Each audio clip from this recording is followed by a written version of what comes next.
দফানি হুকুমু তৈ রায়দানো খাতিনাও কতরিয়াক তঙ্গ সমাজপতি সংনি আবাগাই তিনি ত্রিপুরা সত্রিয় সমাজ নিলুয়াইজিমা বাই ত্রিপ্রাসাদ দফানি সমাজপতি সংন বরমিয়া ফরমং পান্দা সংসাজাখা আগুলিনি আস্তাবল থুংখলাও আববে বাক্সানো সমাজপতি সংন খক নেইশাই রাংনি ভাতা তালব্রুম রোজাকনা হেনে সাকলাই রেখা মন্ত্রী অক্রা বিপ্লব কুমার দে ত্রিপ্রাসাদ দফানি সমাজপতি সংন আগিও মহারাজ সং বরমিয়া ফারমানি মুকুমুবলাই ইয়াফারো ফিয়া কাজারো ইয়াকশি বদল রগনি বাগৈ ও রায়দা মথাগৈ থাঙ্গো তাঙ্গৈ হিংকে হাস্তেনি হুকুমু ন সকমা রানানি ন অংখা বংনি কক বথমা হাই হেনেই কক তনিখা মন্ত্রী অক্রা।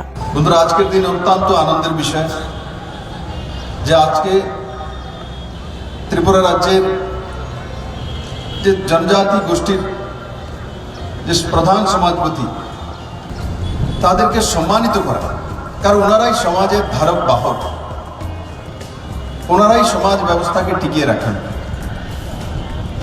ওনাদের মার্গদর্শন, ওনাদের চিরাচরিত যে প্রথা, সে অনুযায়ী আমাদের যে সমাজ জীবন সেটা সুন্দর মাত্রায় পৌঁছে। মহারাজা বীর বিক্রম কৃষ্ণ মাণিক্য রাজন্য পরিবার সমাজপতিদেরকে সনদ দিতেন, তার মানে সম্মানিত করা। ছোট ছোট জনগোষ্ঠীকে সার্টিফিকেট দিতেন, কিন্তু মাঝখানে এই প্রথা বন্ধ করে দেওয়া হয়েছে। এই সমাজকে ভাঙার চেষ্টা হয়েছে। আজকে এই নতুন সরকার আসার পর বড় বড় নাম হতাইকতর और विभिन्न प्रकल्प महाराजा बीर बिक्रम कृष्ण माणिक्य नामे एयरपोर्ट, उनार जन्मदिने छुट्टी घोषणा, गड़िया बाजार 2 दिन छुट्टी घोषणा, एकलव्य विद्यालय बड़ मात्रा,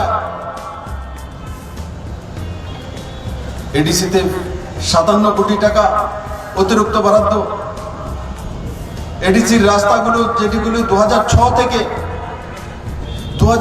থেকে এইচএসসিএল এর কাছে দেওয়া হয়েছিল, কিন্তু পুরনো সরকার সেই বিষয়ে কোনো ব্যবস্থা নেয়নি। এটা বলে খালাস হয়ে যেত, সেটা তো কেন্দ্র সরকারের এজেন্সি করেছে, টাকা যেই খেয়েছে। আমরা কি করব? টাকা তো বরাদ্দ হয়ে গেছে, কন্ট্রাক্টর নিয়ে চলে গেছে, ও নিয়ে চলে গেছে। 2006 থেকে 2018 পর্যন্ত তার দিকে তাকায়নি। কারণ কি? এগুলো এডিসির রাস্তা, জনজাতি অঞ্চলের রাস্তা, সেগুলোকে করার দরকার নেই। কিন্তু এই সরকার সিদ্ধান্ত নিয়েছে ক্যাবিনেটে, যে রাস্তাগুলোর জন্য আগেও মঞ্জুরি ছিল, টাকা গিয়েছে, কে খেয়েছে, কোথায় গিয়েছে, জনজাতিরা জিজ্ঞাসা করবে না কেন আমাদের রাস্তা এখানে হয়নি, রাস্তার বদলে টাকা কে নিয়ে গেল? তার জবাব আমি চাইব, হিসাবও আপনাদেরকে দেব। কিন্তু সঙ্গে সঙ্গে ক্যাবিনেট থেকে, গত ক্যাবিনেট থেকে এই সরকার সিদ্ধান্ত করেছে যে এডিসি অঞ্চলের এই সমস্ত এইচএসসিএল এর যে রাস্তাগুলো বাকি রয়ে গেছে, সে সমস্ত রাস্তাগুলো এই সরকার করবে, এবং তাতে প্রায় 350 কোটি টাকা খরচা করে।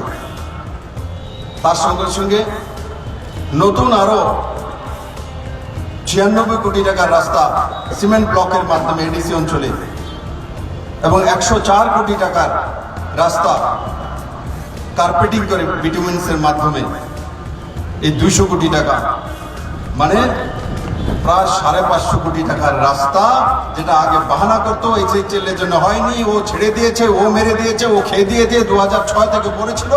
আজকে এই সরকার ক্যাবিনেট থেকে সিদ্ধান্ত করে সেই এডিসি এরিয়ার সমস্ত রোডগুলো 2022-এর মধ্যে এডিসিতে একটি রোড কাঁচা থাকবে না, সমস্ত পাকা রোড করে দেওয়া হবে। আমার জনজাতি ভাই বোনেরা সেই রাস্তা দিয়ে হাঁটবে। আর অটল জলধারা মিশনের মাধ্যমে 2022 ডিসেম্বরের মধ্যে যে জলের ব্যবস্থা আমরা করছি, মাননীয় প্রধানমন্ত্রী জল জীবন মিশনের মাধ্যমে যে প্রতি ঘরে জলের ব্যবস্থা, সেটাও প্রত্যেকটি জনজাতির কাছে সে মন্ত্রী অক্রানকারী পান্দাও মানজাক বাইখা শান্তিকালী আশ্রমনি স্বামী চিত্তরঞ্জন মহারাজ ত্রিপুরা ক্ষত্রিয় সমাজ নীতিফাং Purnachandra Debbarma MLA Atul Debbarma West Tripura DM Shailesh Kumar Yadav बाई क्षत्रिय समाजनि आदंसं तेबुकक तुमारक सायमानानि बागै नायतंबायदि कखरां।